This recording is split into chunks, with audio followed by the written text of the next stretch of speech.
Entonces, nuevamente, ya en programación, lo que tienen que hacer ustedes es, paso número uno, definir una clase. Paso número dos, crear objetos de la clase. ¿Ok?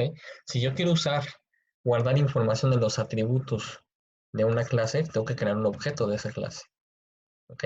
Si quiero usar los métodos de una clase, tengo que crear un objeto de esa clase. ¿Ok? ¿Cómo se crea un objeto de esa clase? Bueno, lo primero que tenemos que crear nuevamente es la referencia, con el nombre de la clase y el identificador de la referencia. Y posteriormente podemos crear la palabra, el objeto o la instancia con la palabra new. ¿Ok? La palabra new es la que nos permite crear el objeto que es hecho a partir de una clase y ese objeto va a ser apuntado por la referencia, como viene aquí, ¿no?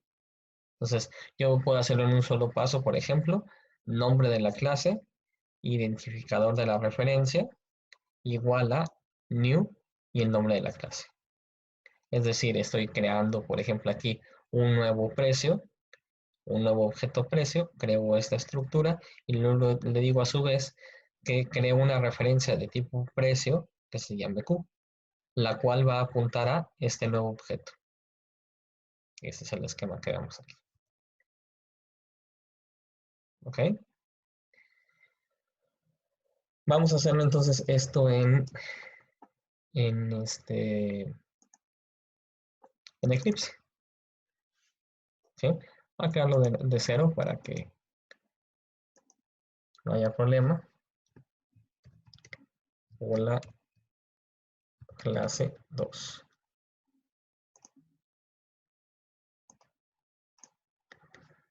Ok, tengo aquí mi nuevo proyecto. Voy a crear una nueva clase que, como sabemos, necesitamos la principal siempre, que es la que va a tener el main. Eso siempre vamos a tener al menos una clase donde esté declarado la función main. ¿Están de acuerdo? Okay. Ahora sí. A partir de aquí yo puedo crear todas las clases que yo quiera dentro del mismo proyecto. ¿Cómo lo hacemos? Igual aquí en source, new, damos class, y aquí es donde empezamos. ¿Sí? Entonces, yo puedo definir una clase, por ejemplo, automóvil. Damos finish. ¿Cómo se declara la clase? Pues aquí está, ¿no? Public class automóvil. Ya que yo tengo la declaración de una clase, yo ya puedo crear objetos de esa clase. ¿Cómo se declara el objeto? Paso número 1, creamos la referencia. ¿Ok? ¿Qué es esto? Es simplemente una variable que puede apuntar a objetos de tipo automóvil, más no existe todavía el objeto de tipo automóvil. Para que se cree el automóvil, necesito usar la palabra new con el nombre de la clase. Y esto del lado derecho lo que va a hacer es crearme un objeto de tipo automóvil. ¿Ok? Entonces, ese objeto lo que voy a hacer es decir que sea apuntado por mi referencia.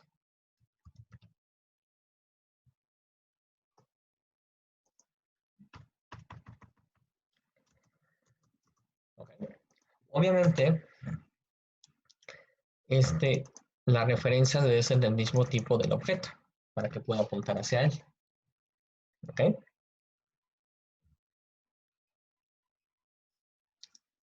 ¿Dudas hasta aquí, chavos? Sencillo, ¿no? ¿Cuántas clases puedo agregar yo? Puedo agregar las que yo quiera, ¿no? Puedo agregar aquí, de nuevo, me voy a principal, aquí estamos. Y a lo mejor ahora le ponemos new class persona, por ejemplo.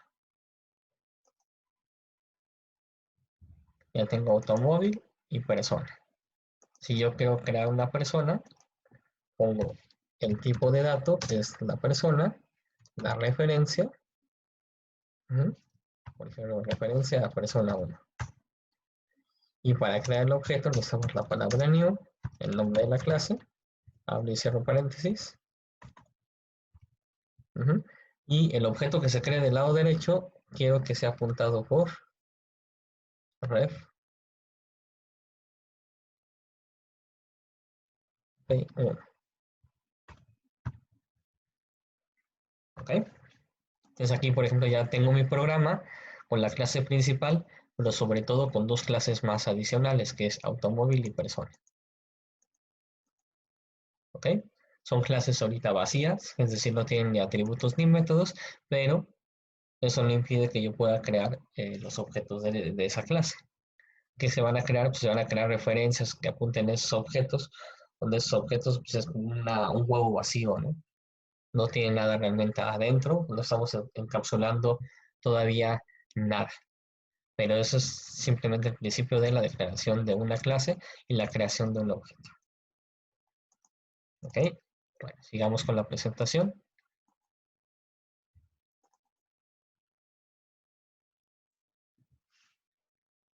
Ok. Una vez que yo creo objetos, los objetos pueden tener tres características principales. Tienen un estado, un comportamiento y una identidad. El estado simplemente se refiere a que en algún momento mi objeto va a tener ciertos valores en sus atributos. Y a esos valores, al hecho de que tiene ciertos valores ya el objeto, se le conoce como que está en un estado. ¿Sí? Mi objeto, por ejemplo, aquí alumno, está en el estado donde el nombre es Pedro, la cuenta es A19 y su calificación es 8. A lo mejor si me voy 2 meses más adelante, voy a tener que el estado de él es Pedro A19, pero la calificación es 9, por ejemplo. Entonces ya es otro estado.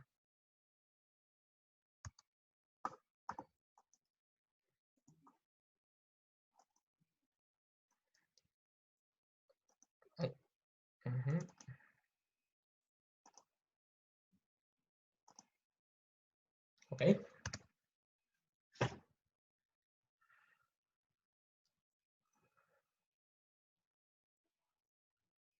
Bueno, hablando del comportamiento, ya que vimos atributos, hablando del comportamiento de un objeto, de una clase, simplemente se refiere a los métodos o funciones que puede realizar un objeto. Las operaciones pueden ser de distintos tipos. Entre ellas tenemos las operaciones de get y set. En el caso del get, simplemente observa para ver qué estado tiene. Y en el caso del set, puede modificar ese estado.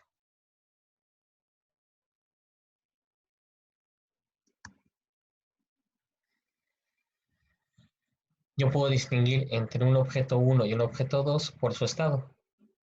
Aunque son del mismo tipo, estos tienen estados a lo mejor similares, ¿no? Puedo tener estados similares de los objetos, más sin embargo no quiere decir que sean del mismo objeto. Aquí, por ejemplo, yo tengo dos objetos, los dos tienen Pedro a 19 y 8, sin embargo no son lo mismo. Cada objeto, digamos, coincide que tengan el mismo estado, pero eso no quiere decir que sea el mismo objeto. Cada uno ocupa su propia dirección de memoria. Bueno, los pasos ya los vimos. Aquí está un ejemplo de la clase perro con sus atributos, con sus métodos y cómo puede tener unos estados distintos, ¿no? El objeto puede tener un estado en mastín, en maltés, en chau chau. ¿Okay? ¿Dudas hasta aquí, chavos? ¿Alguna duda?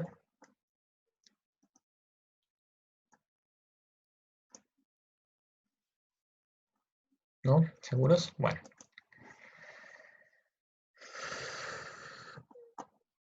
A ver, yo tengo que hacer una pequeña escala técnica. Entonces, denme 5 minutitos y regreso rápido.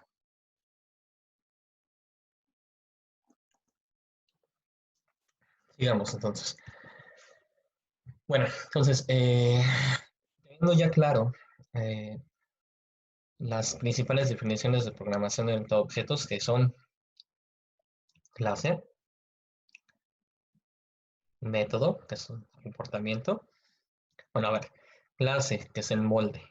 Dentro del molde definimos atributos, que son las características de la clase, del objeto, y métodos, que son el comportamiento de los objetos.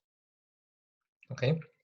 Cuando yo defino la clase, yo ya puedo crear cuarta definición, objetos. Un objeto es una instancia de la clase. ¿Ok? Listo. Ahora, ¿por qué se dice que un programa orientado a objetos se basa en estas propiedades fundamentales? Pues por lo siguiente.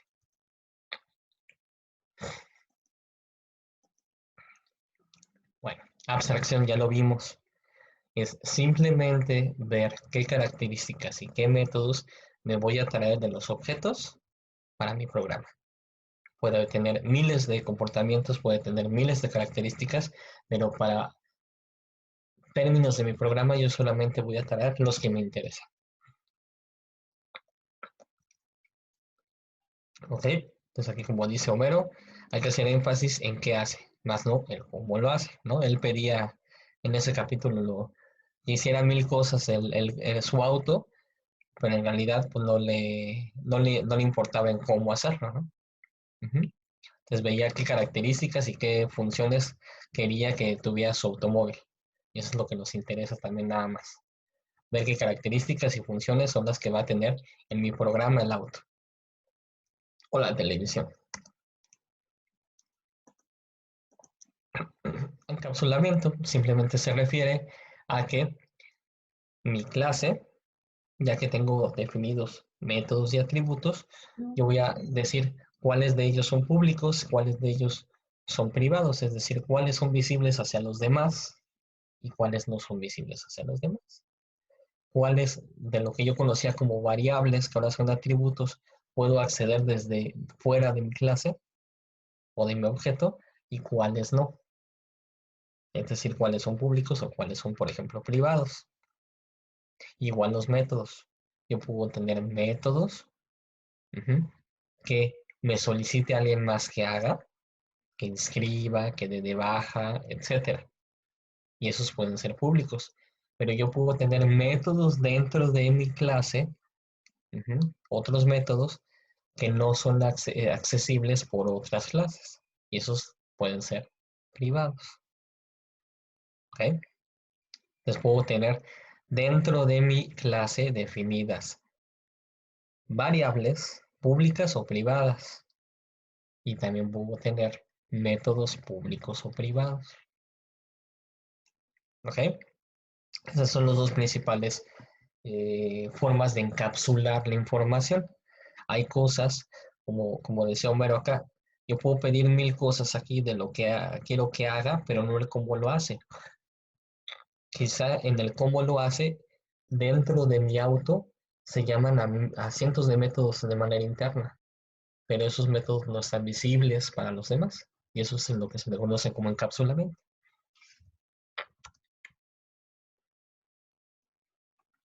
Pues en Java simplemente estamos hablando de eso, ¿no? A esta parte de público y privado se le conocen como modificadores de acceso. ¿Ok? Y simplemente lo que nos permite es ocultar la información. ¿Ok? Y esa es la tablita que nos interesa, pues es esta que ven aquí. Si yo declaro, por ejemplo, un atributo público, este puede ser visto desde la misma clase, desde una clase hija, hablando de herencia, o inclusive desde otra clase. Pero si fuera privada ese atributo, no lo puedo ver desde otra clase. ¿Ok? A eso se refiere.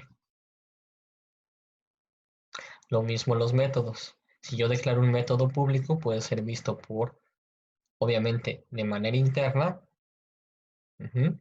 desde otra subclase o incluso de otra clase.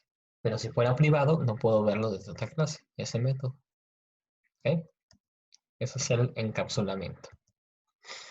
La herencia, pues que es un poquito más complicada de implementar, simplemente se refiere a que nosotros podemos crear clases hijas que heredan atributos y métodos de la superclase o de la clase papá. ¿Sí? Entonces, yo aquí defino ciertos atributos que todos los animales tienen y todos los métodos que todos los animales tienen, pero ya en la clase hija declaro solamente los particulares, por ejemplo, aquí de los anfibios, de los reptiles, de los mamíferos, de los pájaros. ¿Ok? Pero al heredar de animales, le permite que cualquier atributo o método que haya definido acá, también ya lo tiene automáticamente el hijo. Eso es lo que se refiere con la herencia. ¿Ok? Y bueno, la reutilización de código simplemente es algo que hacemos desde el primer programa, por ejemplo, al usar system.out o al usar el escáner, estamos reutilizando código que alguien más ya hizo. ¿Ok? Igual el polimorfismo, que es polimorfismo, perdón, que es un poquito más complicado, que simplemente te habla que podemos utilizar de formas distintas los objetos. Una forma muy sencilla de ver este concepto de polimorfismo es cuando ustedes declaran dentro de la misma clase funciones con el mismo nombre, pero con el distinto número de parámetros. A eso se le conoce como overload. ¿Y cómo vas a ver el programa cuál es el que se va a ejecutar? Si tengo tres funciones con el mismo nombre, pero con distinto número de parámetros, en el momento de que se compila, se va a saber cuál es el que se va a ejecutar. ¿Ok? Y el override sí está más complicado, ahí sí es que toma la forma de otro objeto. ¿Ok? Siempre y cuando tengamos por ahí de por medio herencia. Ese un poquito más complicado, quizá no lo vamos a ver tanto. El que sí vamos a ejemplificar más es la parte de workload. ¿Okay? Bueno, para todo esto, digamos, entonces ya vimos los conceptos principales de la programación orientada a objetos, las 5 definiciones básicas que vimos: clase, método, atributo, objeto e instancia. Y por otro lado, ya vimos los pilares que tiene la programación orientada a objetos, que son abstracción, encapsulamiento, herencia, reutilización y polimorfismo. Eso se trata prácticamente todo lo que es la programación orientada a objetos. ¿Va, chavos?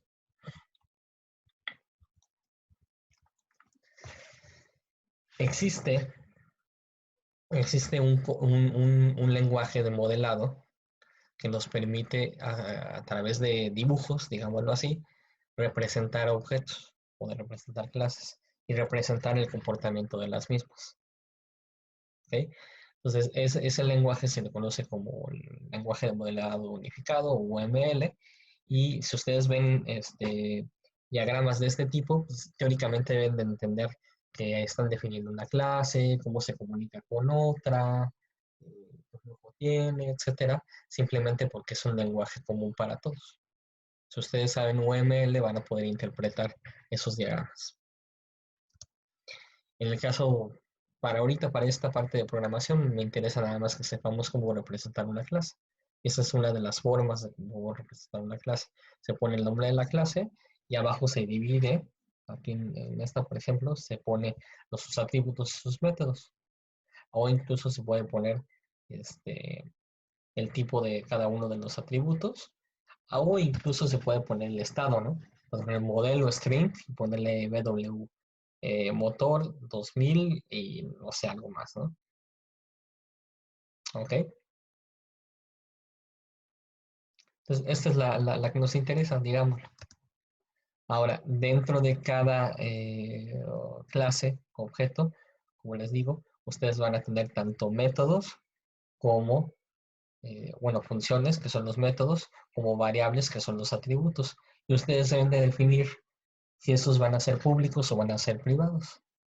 En UML, ustedes a través de estos símbolos que ven aquí, el más, el gatito y el menos, pueden transmitir qué tipo de atributo es. Entonces, si yo veo que hay un más en el atributo, significa que ese atributo es público.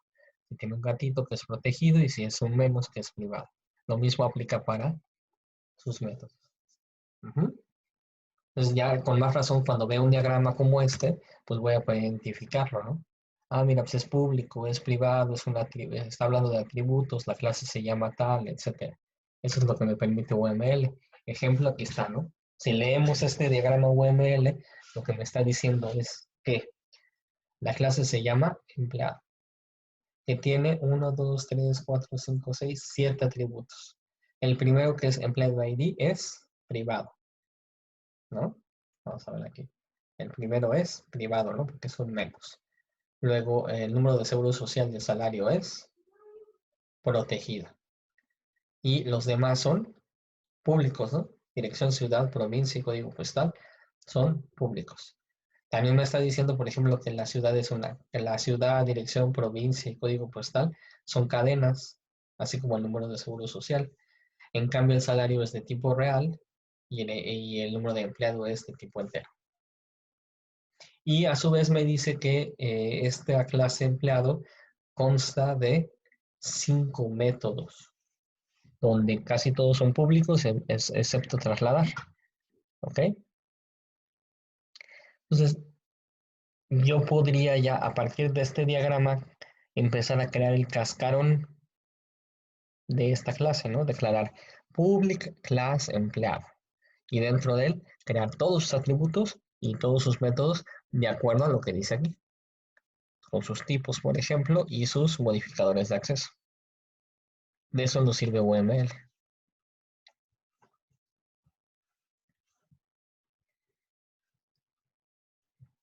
¿Ok, chavos? Bueno, ahora sí. Vamos a programar, que es lo que ya estábamos haciendo ahorita, ¿no? ¿Qué es lo primero que en programación de orientado a objetos debo de crear? Pues son las clases.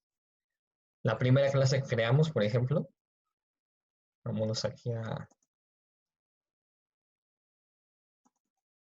al código. Nuestra primera clase que tuvimos que crear fue principal, porque todo programa en Java mínimo debe tener una clase. Y todo programa en Java al menos tiene una función main que va a ser la que se va a ejecutar. La máquina virtual de Java va a buscar esta clase que tiene el main y a partir de ahí se va a ejecutar. ¿Ok? Si yo necesito crear más clases, que fue lo que hicimos, pues simplemente voy creando una nueva clase. Como ven aquí. Y si quiero llamar a un método o atributo de una de estas clases que ahorita están vacías, necesito que crear el objeto. ¿Ok? Pero bueno, lo primero que tenemos que hacer es definir una clase, crear una clase y definir sus atributos y sus métodos. Me regreso rápido a la presentación.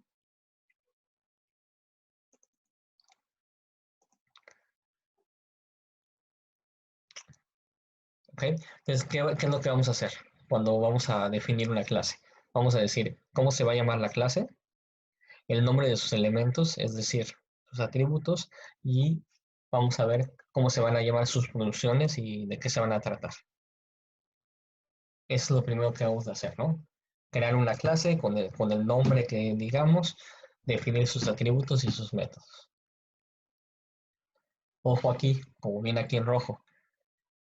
El hecho de crear una clase no quiere decir que se va a ejecutar. ¿Qué quiere decir esto? Me voy a regresar aquí nuevamente acá. El hecho que yo declaré una clase automóvil no quiere decir que se ejecute.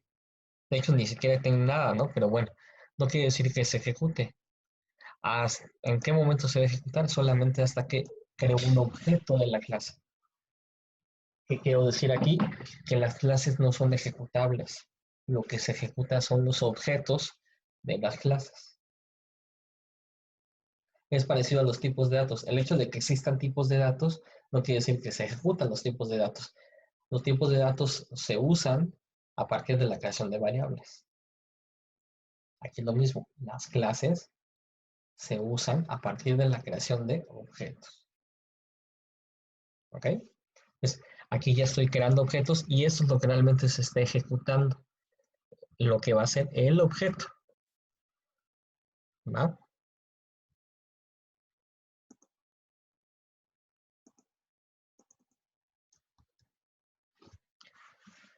Ok, entonces, ya que defina yo una clase, que fue lo que hicimos ahorita, vamos a ver cómo creo un objeto de la clase. ¿Cómo creo un objeto de la clase? ¿Ok? Entonces, lo primero que hicimos fue definir una clase. ¿Cómo lo hicimos? Con la palabra clase y el nombre de la clase, lista de miembros que se refiere a atributos y métodos y el fin de la clase. El hecho de definir una clase no reserva el espacio en memoria. O sea, el hecho de que existan los tipos de datos no está creando variables, ¿no? No está reservando memorias. El almacenamiento se asigna hasta el momento que se crea el objeto. Si no, no. ¿Ok? Entonces, ¿cómo declaramos una clase? En el caso de Java, public class y el nombre de la clase. Es importante que por convención los nombres de la clase empiecen con mayúscula. Se abre corchete, se abre llave, se cierra llave y dentro de esta definición ustedes van a poner tanto sus atributos como sus métodos. ¿Ok? Ahora, para definir los atributos y métodos, yo primero tengo que saber si van a ser públicos, privados o protegidos, en base a la tabla que ya habíamos visto. ¿Ok? Entonces, por ejemplo, regresando aquí al programa, sí, yo puedo decir, pues sabes que tengo 3 atributos de la persona. Entonces me voy a regresar aquí al programa, persona. Tengo 3 atributos, ¿no? Entonces pongo las variables, por ejemplo, string, nombre, string, nc, número de cuenta, string, edad. Esos, por ejemplo, yo sé que son mis atributos.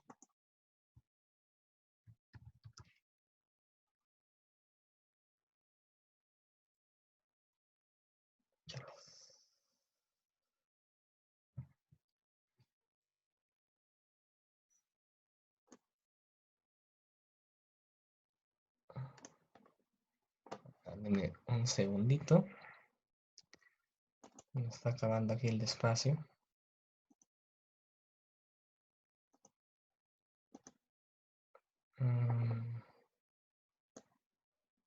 Un segundo, chavos. Sesiones.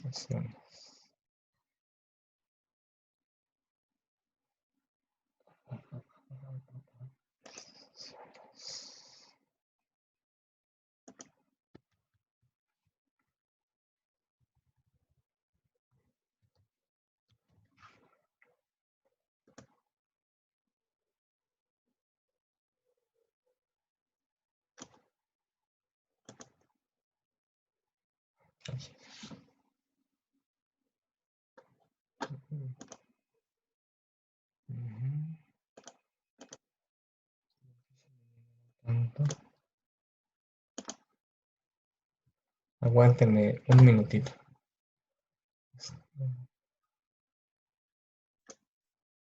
Bueno. Entonces, rápido, supongamos que aquí son los atributos. Estoy definiendo yo. Ahora, ya que sé que estos son los atributos, yo tengo que definir, por ejemplo, puedo tener más variables, cuáles de ellos van a ser públicos o van a ser privados. Entonces, tengo que poner su modificador de acceso.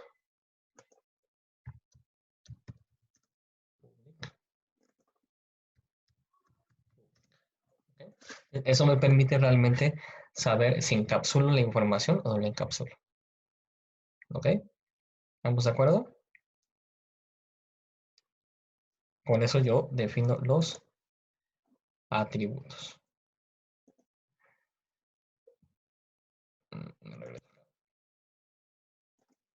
¿Ok?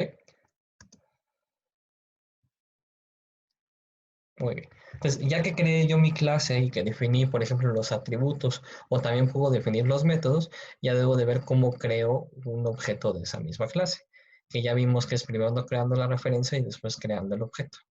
Entonces me voy a regresar nuevamente aquí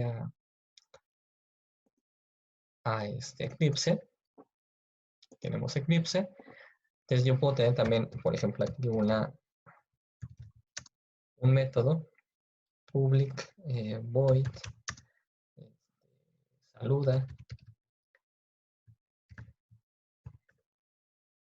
y ya, ¿no? Entonces tengo aquí mi definición de mi primer método, que es público. Una vez que ya definí esto, pues ya como le hicimos anteriormente, yo ya puedo crear mis referencias y obviamente crear mi objeto. Y al haber sido públicas ya mis atributos y mis métodos, al momento que yo